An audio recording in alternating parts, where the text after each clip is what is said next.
પૂર્વ આઈએએસ પ્રદીપ શર્મા દોષિત જાહેર થયા છે। જિંદાલ કંપનીને જમીન ફાળવવાના કેસમાં તેમને દોષિત જાહેર કરવામાં આવ્યા। ભુજની કોર્ટે જમીન કેસમાં ચુકાદો આપ્યો અને આઈએએસ પ્રદીપ શર્મા તેમાં દોષિત છે તેવું સાબિત થયું છે। જિંદાલ કંપનીને જમીન ફાળવી દેવામાં આવી હતી, તેમના પર આક્ષેપ કરવામાં આવ્યા હતા। ત્યારબાદ પોલીસે તપાસ કરી અને આખરે તેમને દોષિત જાહેર કરવામાં આવ્યા છે। અલ્પેશ અમારી સાથે જોડાઈ ગયા છે। અલ્પેશ, આ જમીન ક્યારે ફાળવવામાં આવી હતી, કઈ રીતે ફાળવવામાં આવી, શું આક્ષેપ તેમના પર હતા અને આખરે તેઓ દોષિત જાહેર થયા? પૂર્વ કચ્છના કલેક્ટર પ્રદીપ શર્મા છે, તેના સામે ભુજ કોર્ટમાં કેસ ચાલી રહ્યો હતો। જિંદાલ ગ્રુપને તેઓ જ્યારે કલેક્ટર હતા તે સમયે જમીન ફાળવવામાં આવી હતી। આ કેસની અંદર ભુજ કોર્ટે આખરે ચુકાદો સંભળાવ્યો છે। પ્રદીપ શર્મા છે તેમને દોષિત ઠેરવ્યા છે। જો કે થોડી જ વારમાં હવે જજમેન્ટ આપવામાં આવશે।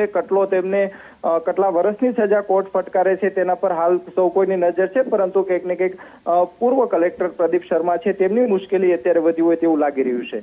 આભાર અલ્પેશ તમામ વિગતો માટે।